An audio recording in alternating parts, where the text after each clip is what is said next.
Ha! Vinyl community, Beach Boys fans, random people on the internet, my name is Giggins, and today we're going to be discussing the Beach Boys' 1967 album, Wild Honey, released on December 18th of that year. Now, I just did Smiley Smile the other day, and I figured, let's just keep the train rolling with Wild Honey, because I feel like the two of them kind of go hand in hand, they have before and after. A not so focused and then a more focused version of the Beach Boys, only in the span of a couple months. I'll give you a little bit of history. So after Smile collapsed, the Beach Boys got together and put together Smiley Smile, which was a couple leftovers from the Smile album and some newer stuff. But the whole general feel of the album was relaxed and laid back, and a little more stripped, what they now call lo-fi. The instrumentation was definitely much more simpler, not the complex, rigorous arrangements that Brian had been known for. And the Beach Boys played on it, which was the first time in many years when the Beach Boys as a group played on the album. Now with Wild Honey, this album came out in December of that year after they had tried to do a live album that was going to be called Late in Hawaii. It was going to be released on Brother Records, but it didn't happen because they recorded a bunch of songs. They recorded like 3 or 4 shows, and they just didn't feel like they sounded that good. Bruce Johnson didn't want to go on tour for that show, for those series of shows, because he said things had gotten weird, because he's not even on the Smiley Smile album, so he's kind of sitting out at this point.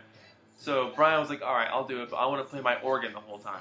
So they said, okay. So Brian made Al and Carl switch off on bass, and neither of those guys, I mean, they can play it, but it wasn't as good as Brian playing it. So between having to learn new songs like Getting Hungry, Heroes and Villains, they did a cover of The Letter by the Box Tops and a couple other ones. They just didn't sound rehearsed. And so they scrapped that idea. They went back to the studio and they figured they would just record a bunch of songs in a row and they put a live audience response track on top of that. They did about 6 songs and got bored with it and said, now let's just do a new album. So they came out with this. And this album is awesome.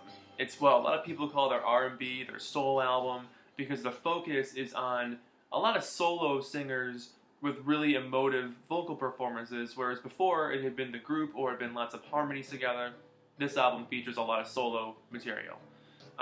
It opens with Wild Honey, the title track, this screaming rocker from Carl, just like shredding his voice on it. It's such a good opener. It was inspired by Brian Wilson's house. He had a stained glass, actually this, stained glass window with this image on it. And he thought that'd be a good name for an album, Wild Honey. And so Mike wrote some lyrics, and that was it. They had a song done. Aren't You Glad? This next song on now. Mike's vocals are really prominent up front. Same with Brian's. The music on this album is a little more set in the background compared to the solo vocals on top.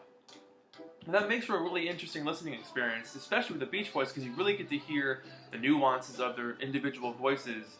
And then when they do come together as a group in certain choruses or on certain songs, really cool blend, and it reminds you it's a Beach Boys album. But for this album to be out at the time that it was out, during the height of psychedelia, this was like the most unpsychedelic album they could have done to be part of that R&B vibe that had been so popular a few years before when the Beach Boys didn't really dabble in. Here they are now. There was a Rolling Stone critic who said something like that, where the Beach Boys had finally caught up to the Rolling Stones and the Beatles, that stuff they were doing in 1963. Anyways, I Was Made to Love Her, a Stevie Wonder cover, amazing Carl performance on that one, absolutely wonderful version of that song. Country Air, kind of a breezy little tune about enjoying that country air, shares a few voices on that one. I think that was Al, Brian, and Carl on that one. A Thing or Two is a really cool, groovy song. Good bouncy rhythm, good background vocals. It just sounds like they're having a fun time on that one. Side 2 opens with Darlin. This song should have been a gigantic smash for them. I mean, really. Also, I have some of the singles here, so I'll show you what these look like. This is the Darlin 45 from back in the day, and the B-side here today off the Pet Sounds album. But Darlin, this song should have been a gigantic smash for them. I mean, it's just an absolutely pop gem of a song, and it's seriously a shame that it didn't do as well as it did. I mean, it peaked at like number 19, which is decent. It was a top 20 song, but compared to expectations, I guess, this 2020 being what it is, looking backwards and seeing like, wow, it's a really good song. It should have been like blowing up on the radio, but it didn't. Anyways, I mean, you can't go wrong with that song, and it's been a staple of the band's set almost ever since, and Brian still does it on his shows. I'd Love Just Once to See You, and Here Comes the Night, and Let the Wind Blow. Like, these three songs, someone put it that it's a little slice of life song that Brian had come to do in the late 60s. Like, you get these songs, and you get, like, Busy Doing Nothing. You know, these songs about him being at home, kind of looking around, wondering what to do with himself. Because he was, again, letting a lot of the work go to the other guys, letting them do a lot of the work, a lot of the production, a lot of the songwriting, a lot of the creating of melodies. Brian just wanted to hang out. Carl at one point said that Wild Honey was music for Brian to relax to, which I can totally see that. It's such a nice, light, fun album. It's just a great listening experience. It really is a joy to hear this album. But Here Comes the Night, I have a promo reissue here. In the late 70s, when disco was hitting it big, they reissued this song as a disco hit. It wasn't a hit, it wasn't a giant hit, but it did pretty well. But yeah, they took Here Comes the Night and made it into a disco song. So that's what that label looks like. That was on their Caribou Records at the time. Well, not there, but they were on Caribou Records. I don't know, that version, I'm not really feeling that version too much, but this album version is fantastic. Let the Wind Blow, another awesome Brian and Mike song. Good lyrics, cool atmosphere. Really emotive vocals from both of them, especially Brian on that one. I really like his voice on that one. How She Boogalooed It is just this crazy R&B romp with this wacky, zany 60s organ. Just a really fun, trippy song on that one. Just groovy R&B, man. And Mama Says is basically a chant off vegetables. Eat a lot, sleep a lot, brush them like crazy. That just repeat in different phrasings for a few sections. And then it's over. I cannot get enough of this album.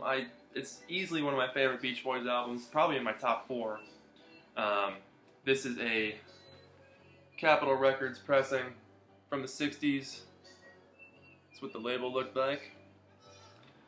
So it's funny how, you know, Brother Records existed for one album at the time, and then they were back on Capitol, and then Brother Records came back up years later. This album has only ever been issued in mono and duophonic stereo. And for those of you who don't know, duophonic is basically a folding over of a mono track to make a fake stereo, and they call it duophonic.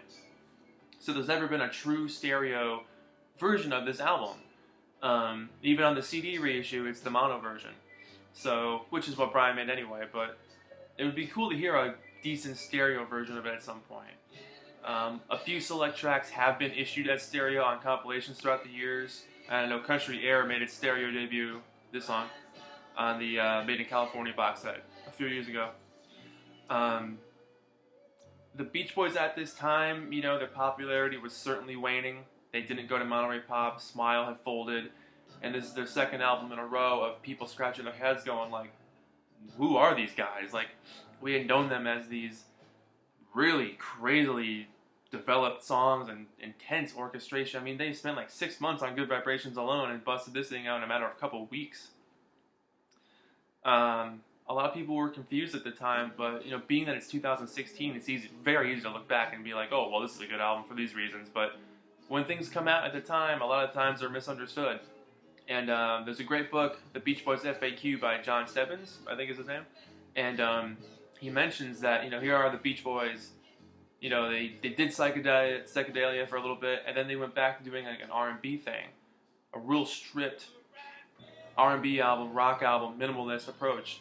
Whereas, you know, guess what? The Stones and the Beatles also did that right after this album came out with the White Album, Baker's Banquet, and the Stones stayed on that path for the rest of their careers. But I mean, he mentioned in the book that, no one's going to say that, hey, the Beach Boys did it first, but here you go, here's proof. The Beach Boys, Wild Honey. I highly recommend this album if you want a good, easy-feeling album with really interesting harmonies, emotive vocals, very sparse instrumentation, and some really powerful moments like Wild Honey, Darlin, I Was Made to Love Her. If you're looking for something fun to throw on, highly recommend this. If I had to rate it, I actually think I'd give this a 10 out of 10. This is easily one of their best albums. Because it's just the Beach Boys hanging out, being themselves, having a good time. And sometimes that's more important than selling records, is knowing that they're happy. So, it's my long-winded review. The Beach Boys, Wild Honey. Pick it up if you haven't heard it. Let me know what you think of this album. And my name is Giggins. This has been Wild Honey by the Beach Boys, December of 1967. And it's still as fresh today as it was then. Thanks for watching.